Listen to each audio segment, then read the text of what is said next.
بظاہر تو ایسا لگتا ہے کہ واقعی جب اللہ کے نبی کو شفاعت دے دی گئی تو پھر ان سے مانگنے میں کیا کراہت ہے، ہم ان سے مانگ سکتے ہیں۔ لیکن میں آپ کو بتاؤں کہ اس کا جواب یہ ہے کہ جناب اللہ کے رسول صلی اللہ علیہ وسلم کو شفاعت عطا کی گئی، اس میں کوئی شک نہیں، ہم بھی مانتے ہیں،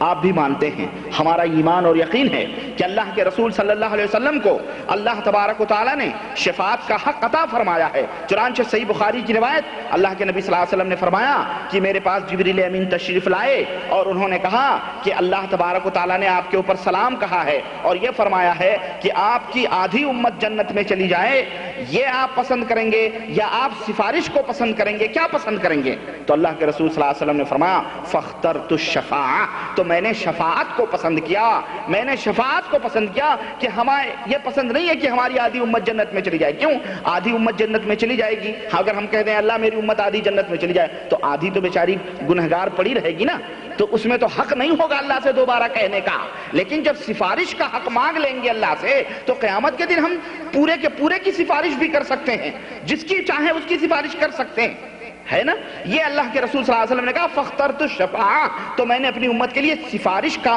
حق مانگ لیا، اس میں کوئی شک نہیں۔ صحیح بخاری کی روایت اور ہمارا ایمان اور عقیدہ ہے کہ اللہ کے رسول صلی اللہ علیہ وسلم کو اللہ تبارک و تعالیٰ نے شفاعت عطا فرما دیا ہے، لیکن شفاعت عطا فرمانے کے ساتھ ساتھ اللہ تبارک و تعالیٰ نے اپنے نبی سے شفاعت مانگنے کا ڈائریکٹلی طور پر، سیدھے طور پر کہ اپنے نبی سے شفاعت، میرے نبی سے شفاعت اے میرے بندو مانگو، اس کے منع کر دیا ہے اللہ تبارک و تعالیٰ نے۔ اللہ نے عطا تو کیا لیکن امت اپنے بندوں کو منع کر دیا کہ ان سے شفاعت نہ طلب مانگو۔ اس کی دلیل قرآن کریم میں اللہ تبارک و تعالیٰ نے فرمایا فَلَا تَدْعُوا مَعَ اللَّهِ أَحَدًا، اے لوگو اللہ کے علاوہ اور کسی کو آواز نہ دو، کسی سے دعا نہ مانگو، کسی کو نہ پکارو، یہ اللہ تبارک و تعالیٰ نے منع فرمایا۔ تو ظاہر ہے کہ جب تم اس بات کو مانتے ہو کہ اللہ تبارک و تعالیٰ نے اپنے نبی کو شفاعت عطا کر دیا ہے، اس میں اللہ کا حکم بھی تم مانتے ہو کہ اللہ تعالیٰ نے اپنے نبی کو شفاعت عطا کر دیا ہے، تو اللہ کا یہ بھی حکم مانو کہ اللہ نے اپنے نبی کو شفاعت دے کر کے اپنے بندوں کو منع کر دیا ہے ان سے شفاعت طلب کرنے کے لیے۔ دوسری بات یہ ہے کہ سوال یہ پیدا ہوتا ہے کہ اللہ تبارک تعالیٰ نے صحیح احادیث سے یہ بھی ثابت ہے کہ فرشتوں کو بھی شفاعت کا حق دیا ہے، مومنین کو بھی شفاعت کا حق دیا ہے، یہاں تک کہ انسان کے جو چھوٹے چھوٹے بچے ہیں، حدیث میں آتا ہے کہ وہ بھی اپنے والدین کی کیا کریں گے؟ قیامت کے دن شفاعت کریں گے، سفارش کریں گے۔ تو سوال یہ ہے کہ جب تم نبی کو پکار سکتے ہو شفاعت کے لیے جیسا کہ تم کہتے ہو، تو پھر اپنے مرے ہوئے بچوں کو بھی پکارو کہ اے میرے فلانے بچے میری شفاعت کر دے۔ تو کوئی ایسا کرتا ہے؟ ہمیں بتاؤ۔ وہ خود کہے گا، وہ خود مبہوت ہو جائے گا، وہ کہے گا یقیناً ہم اپنے بچوں کو نہیں پکاریں گے،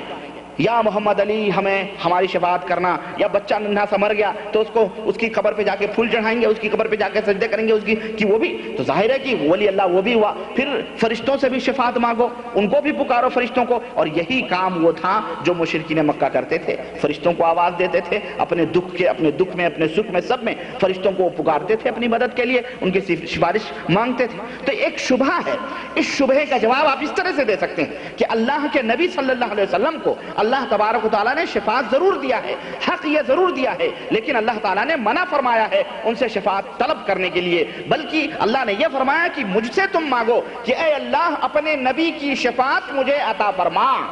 اے اللہ مجھے اپنے نبی کی شفاعت سے محروم نہ کرنا، قیامت کے دن میں جب گنہگار اللہ تیرے سامنے آؤں تو اے اللہ میرے نبی کو یہ حکم دینا کہ وہ میرے بارے میں شفاعت کریں۔ اس طرح سے تم دعا کرو، اس طرح سے نہ کرو کہ اے آقا میری شفاعت کرو، اے آقا میری یہ کرو، اے آقا میری یہ کرو، اے آقا میری یہ۔ اللہ تبارک تعالیٰ منع فرمایا فلا تدعوا مع اللہ احدا، اللہ کے ساتھ کسی کو پکارو نہیں، اللہ کے ساتھ کسی کو آواز مت دو۔ اور یہ کہ بچوں کو بھی پھر پکارو، فرشتوں کو بھی پھر پکارو، صالحین کو بھی پھر، مومنوں کو بھی پھر پکارتے پھرو، پھر تو اللہ میں اور مومنوں میں کوئی فرق نہیں رہ جائے گا، پھر دنیا بھر میں سب کو آواز دیتے پھرو۔ یہ حرام ہے اسلام کے اندر۔ اللہ کے سوا کسی کو بھی نہیں پکارا جا سکتا ہے، یہ جائز نہیں ہے، یہ عبادت ہے جو اللہ وحدہ لا شریک کے لیے خاص ہے۔ تو یہ شبہات ہیں، اس طرح کے شبہات میں آپ حضرات کے سامنے انشاءاللہ تبارک و تعالی نقطے وائز سوالات کے انداز میں آپ کے سامنے لانے کی کوشش کروں گا، جو صرف اور صرف توحید اور شرک سے متعلق ہوں گے۔ میرے عزیزوں اور میرے دوستوں، میں نے قرآن کریم کی جو آیت پڑھی ہے، اللہ تبارک و تعالیٰ نے اس میں ایک عظیم بات کی طرف اشارہ فرمایا ہے۔ اللہ تعالیٰ فرمایا بے شک وہ لوگ جو اللہ اور اس کے رسول کا انکار کرتے ہیں، اللہ اور اس کے رسول کے ساتھ کفر کرتے ہیں، وَيُرِيدُونَ أَن يُفَرِّقُوا بَيْنَ اللَّهِ وَرُسُولِهِ، اور وہ یہ چاہتے ہیں کہ اللہ اور اس کے رسول کے درمیان تفریق کریں، اللہ اور اس کے رسول کے دیے ہوئے دین کے درمیان انتشار پیدا کریں، تفرقے پیدا کریں، وَيَقُولُونَ، اور کہتے ہیں کہ نُؤْمِنُ بِبَعْضٍ، ہم بعض چیزوں کے اوپر ایمان لاتے ہیں اور بعض چیزوں کا ہم انکار کرتے ہیں، بعض کے اوپر ایمان لاتے ہیں، بعض کا انکار کرتے ہیں، وَيُرِيدُونَ أَن يَتَّخِذُوا بَيْنَ ذَلِكَ سَبِيلًا، اور وہ یہ چاہتے ہیں کہ اللہ اور اس کے رسول کے دیے ہوئے بھیجے ہوئے دین کے علاوہ ایک دوسری راہ بنائی جائے، ایک دوسری راہ بنائی جائے اور اس کے اوپر عمل کیا جائے، اللہ اور اس کے رسول کے دین کے مقابلے میں ایک دوسرا دین ایجاد کیا جائے۔ اللہ نے فرمایا اولئک ھم الکافرون حقا، وہی لوگ پکے کافر ہیں، وہی لوگ پکے کافر ہیں۔ یہ اللہ تبارک و تعالیٰ نے قرآن کریم میں بیان فرمایا۔ آج مسلمانوں کی جتنی کثیر تعداد اس دنیا کے اندر موجود ہے، چاروں طرف آپ نظر دوڑائیں اور چاروں طرف دیکھیں، ایک عظیم تعداد مسلمانوں کی موجود ہے، اور اللہ کی قسم آج مسلمانوں کی تعداد جس قدر موجود ہے اس دنیا کے اندر، اتنی تعداد کبھی دنیا کے اندر نہیں تھی،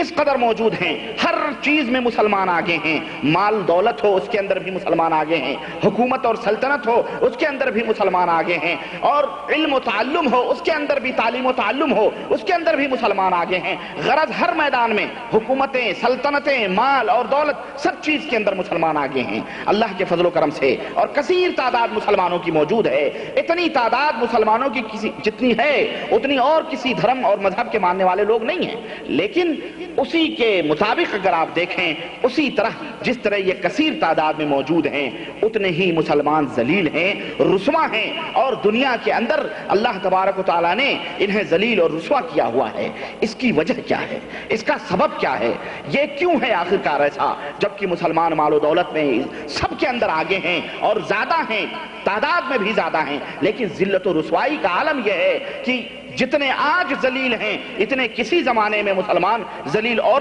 رسوا نہیں تھے۔ یہ بات ہر آدمی جانتا ہے اور سمجھتا ہے۔ آج مسلمانوں کو دیکھیں، مختلف جماعتوں، مختلف ٹولیوں، مختلف گروپوں، مختلف کیٹیگریوں کے اندر وہ بٹے ہوئے ہیں۔ خاص طور سے ہمارے جنوب ایشیا کے اندر، ہمارے ہندوستان، پاکستان، بنگلہ دیش، یہ جو علاقے ہیں، افغانستان کے، سری لنکا، یہ جو ہمارے جنوب ایشیا کے علاقے ہیں، ان میں آپ دیکھیں کہ کیڑے مکوڑوں کی طرح جماعتیں پیدا ہوتی ہیں، صبح شام جماعتیں نکل رہی ہیں، فرقے بن رہے ہیں، گروپ نکل رہے ہیں۔ دیکھو تو اس طرح سے حیرت ہوتی ہے، جس طرح پیدا ہوتے ہیں اسی طرح سے وہ جماعتیں ختم بھی ہوتی ہیں۔ اور ترا یہ کہ ہر جماعت ایک دوسری جماعت کو غلط کہتی ہے، وہ اس کو غلط کہتا ہے، وہ اس کو غلط کہتا ہے، وہ اس کو کافر کہتا ہے، وہ اس کو کافر کہتا ہے، وہ اس کو لعن طعن کرتا ہے، وہ اس کو لعن طعن کرتا ہے۔ چنانچہ آپ دیکھیں کہ اسی ہمارے ملکوں کے اندر بوہری جماعت بھی ہے، اسماعیلی بھی ہیں، آغا خانی بھی ہیں، نیچری بھی ہیں، قادیانی بھی ہیں، بہائی بھی ہیں، اور یہ سارے کے سارے اپنے آپ کو مسلمان کہتے ہیں، یہ سارے کے سارے اپنے آپ کو مسلمانوں کی فہرست میں شمار کرتے ہیں، اپنے نام مسلمانوں کا دعویٰ کرتے ہیں اور اپنا نام بھی مسلمانوں کے طریقے پہ رکھتے ہیں، اور یہ لا الہ الا اللہ بھی پڑھتے ہیں۔ حیرت کی بات ہے، یہ لا الہ الا اللہ بھی پڑھتے ہیں۔ کوئی قادیانی ہے، کوئی نیچری ہے، کوئی بہائی ہے، کوئی مرزائی ہے، کوئی جو ہے بوہری ہے، کوئی جو ہے دیوبندی ہے، کوئی بریلوی ہے، کوئی تبلیغی ہے، کوئی مودودی ہے، کوئی فلانی ہے، کوئی فلانی ہے۔ مختلف گروپ، مختلف جماعت، مختلف کیٹیگریاں دنیا کے اندر موجود ہیں۔ لاکھوں کروڑوں مسلمان انہی گروپوں میں تقسیم ہیں، بھرے ہوئے ہیں۔ ان میں سے ہر ایک دوسرے کو کافر، مشرک، ایک دوسرے کے اوپر لعن طعن کرتا ہے۔ یہ حقیقت ہے کہ نہیں حقیقت؟ اسٹیجیں سجا کے اور جناب علی گلیوں میں، کوچوں میں ایک دوسرے کو گالیاں دے رہے ہیں، ایک دوسرے کو برا بھلا کہہ رہے ہیں، جبکہ ان میں سے ہر ایک کلمہ گو ہے، ان میں سے ہر ایک کلمہ پڑھتا ہے، لا الہ الا اللہ محمد رسول اللہ ہر ایک پڑھتا ہے۔ آپ دیکھیں ہر گروپ کا آدمی کلمہ پڑھتا ہے، اور ہر گروپ کی الگ الگ مسجدیں بھی ہیں، ہر گروپ کی الگ الگ شادیاں بھی ہیں، ہر گروپ کے الگ الگ عبادتیں بھی ہیں لوگوں نے بنائی ہوئی۔ وہ حنفی مسلک کا آدمی ہے تو وہ الگ طریقے سے عبادت کرتا ہے، وہ شافعی مسلک کا آدمی ہے تو الگ طریقے سے عبادت کرتا ہے، وہ جو ہے کیا کہتے ہیں رافضی ہے تو وہ الگ طریقے سے عبادت کرتا ہے، وہ مالکی ہے تو الگ طریقے سے عبادت کرتا ہے، وہ بہری ہے وہ بھی اللہ کی عبادت کرتا ہے الگ طریقے سے کرتا ہے، وہ اسماعیلی ہے وہ الگ طریقے سے کرتا ہے، وہ آغا خانی ہے وہ الگ طریقے سے کرتا ہے، قادیانی ہے وہ الگ طریقے سے کرتا ہے، غرض کی حنفی ہے وہ الگ طریقے سے کرتا ہے، دیوبندی ہے الگ طریقے سے کرتا ہے، بریلوی ہے وہ الگ طریقے، غرض کی ایک دوسرے کے الگ الگ مختلف چیزیں الگ الگ۔ اب یہاں سوال یہ پیدا ہوتا ہے، ایک آدمی جب ان مسلمانوں کے حالات کو دیکھتا ہے تو اس کے ذہن میں ایک سوال پیدا ہوتا ہے، اللہ یہ تو نے دنیا کے اندر اپنے دین کو بھیجا تو اس قدر کیٹیگریاں تو نے بنائی کہ مسلمان اللہ کا نام لینے والے اس طرح بٹے ہوئے ہیں۔ سوال یہ پیدا ہوتا ہے کیا یہ ہر کلمہ پڑھنے والے لوگ موحد ہیں؟ کیا ہر کلمہ پڑھنے والے دائرہ اسلام میں ہیں؟ کیا ہر کلمہ پڑھنے والے قرآن اور سنت کے متبع اور پیروکار ہیں؟ جبکہ دعویٰ ہر ایک کا ہے، ہر ایک یہی کہتے ہیں کہ ہم جو ہے کیا کہتے ہیں مسلمان ہیں، ہم اللہ کو مانتے ہیں، رسول کو مانتے ہیں۔ اگر ہم ان میں سے یہ کہیں کہ جناب اس کے اندر یہ خرابی ہے، یہ خرابی ہے، مشرک ہے مشرک، تو ہمیں یہ کہا جاتا ہے، ہمیں الٹے یہ کہا جاتا ہے کہ جناب یہ مشرک ہے۔ یہ کیسے مشرک ہو سکتا ہے؟ یہ تو نماز پڑھتا ہے، یہ تو روزے بھی رکھتا ہے، مسجدیں تعمیر کرتا ہے اور عید بقرعید کی نمازیں پڑھتا ہے، جمعے کی نمازیں پڑھتا ہے، روزے رکھتا ہے، حج کرتا ہے، سب کچھ کرتا ہے، یہ کیسے مشرک ہو سکتا ہے؟ جبکہ میرے دوستو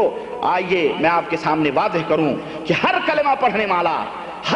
پڑھنے والا یہ جو جماعتیں، یہ جو فرقے، یہ گروپ، آپ ان کو ترازو پہ رکھو، آپ ان کو اٹھا کے میزان قائم کرو قرآن و سنت کا، جسے اللہ اس کے رسول نے میزان دیا ہے۔ یا ایھا الذین آمنوا اطیعوا اللہ واطیعوا الرسول واولی الامر منکم فان تنازعتم فی شیء فردوہ الی اللہ والرسول۔ اے ایمان والو، اللہ اور اس کے رسول کی اطاعت کرو اور اپنے امراء اور حکماء کی اطاعت کرو، اور اگر تمہیں کسی چیز میں اختلاف ہو جائے، کسی چیز کے اندر تم مختلف ہو، تمہارے اندر تنازع پیدا ہو جائے، جھگڑا پیدا ہو جائے، فردوہ الی اللہ والرسول، تو اللہ اور اس کے رسول کی طرف انہیں لوٹاؤ، اور جو بھی رب کا قرآن کہے، مصطفیٰ جان رحمت صلی اللہ علیہ وسلم کا فرمان کہے، اسے قبول کر لو۔ اگر قبول کرتے ہو تو تم مسلمان ہو، اگر نہیں قبول کرتے ہو تو دائرہ اسلام سے خارج ہو۔ اللہ وحدہ لا شریک نے فرمایا فلا وربک لا یؤمنون حتی یحکموک فیما شجر بینہم ثم لا یجدوا فی انفسہم حرجا مما قضیت ویسلموا تسلیما۔ اے محبوب، تیرے رب کے کبریائی کی قسم ہے، وہ مومن ہو ہی نہیں سکتے جب تک کہ تجھے اپنے اختلافی معاملوں میں حکم نہ بنا لیں، جج نہ بنا لیں، جب تک وہ مومن نہیں ہو سکتے ہیں، اور تیرے کیے ہوئے فیصلے کو، تیرے احکامات کو شرح صدر کے ساتھ بخوشی، براضی اور خوشی قبول نہ کر لیں، وَيُسَلِّمُوا تسلیما، اور جس طرح سے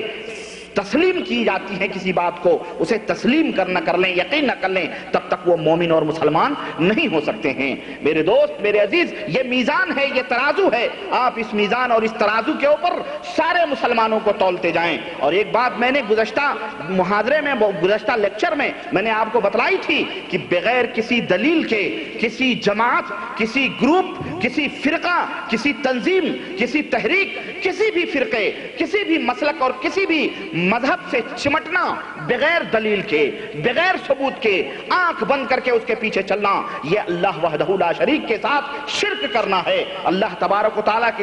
کے ساتھ غداری کرنا ہے۔ اللہ تعالیٰ نے قرآن کریم میں اسی لیے فرمایا تھا، اور فرمایا ہے قرآن کریم میں اتخذوا احبارهم ورهبانهم اربابا من دون اللہ، انہوں نے اپنے پیروں کو، مرشدوں کو، مولویوں کو، علماء کو، ائمہ کو اللہ کے علاوہ معبود بنا لیا۔ تو صحابی رسول جو بیٹھے ہوئے تھے انہوں نے کہا اے اللہ کے رسول صلی اللہ علیہ وسلم، ہم بھی نصرانی تھے اور اب مسلمان ہوئے ہیں، لیکن نصرانی ہم تھے تو ہم نے اپنے علماء کو، ائمہ کو، پیروں کو، مرشدوں کو، سجادہ نشینوں کو ہم نے رب تو نہیں بنایا تھا۔ اللہ کے نبی نے فرمایا کیا جو چیز کو وہ حلال کہتے تھے تم حلال نہیں سمجھتے تھے؟ حرام کو حلال اور حلال کو حرام کرتے تھے تم نہیں مانتے تھے؟ بولتے ہم تو مانتے تھے۔ تو اللہ کے نبی صلی اللہ علیہ وسلم نے فرمایا یہی تو اللہ کے علاوہ انہیں رب بنانا ہے، یہ رب یہی بنانا ہے۔ تو آج بھی انہی یہودیوں اور نصرانیوں کے دین پر چلتے ہوئے، جیسا کہ آقا رحمت صلی اللہ علیہ وسلم نے فرمایا تھا کہ لَتَتَّبِعُنَّ سُنَنَ مَنْ كَانَ قَبْلَكُمْ شِبْرًا بِشِبْرٍ لَوْ دَخَلُوا جُحْرَ ضَبٍّ لَدَخَلْتُمُوهُ، کہ ایک دن آئے گا کہ اے لوگو تم یہودیوں اور نصرانیوں کے قدم سے قدم ملا کے چلو گے، قدم سے قدم ملا کے چلو گے، اگر وہ کسی ضب کے سوراخ میں داخل ہوئے ہوں گے تو تم اس میں بھی داخل ہوگے۔ تو انہوں نے صحابہ کرام نے فرمایا اے اللہ کے نبی وہ کون لوگ ہوں گے؟ تو کیا وہ یہودی نصرانی ہیں؟ تو اللہ کے رسول صلی اللہ علیہ وسلم فمن، وہ یہودی نصرانی ہی ہیں، انہی کے نقش قدم پہ چلو گے۔ آج یہ ہم اور آپ ہمیں شیطان دھوکہ دے کر کے انہی کے نقش قدم کے اوپر لے کے چل رہا ہے۔ تو عرض کرنے کا مطلب یہ ہے، میں نے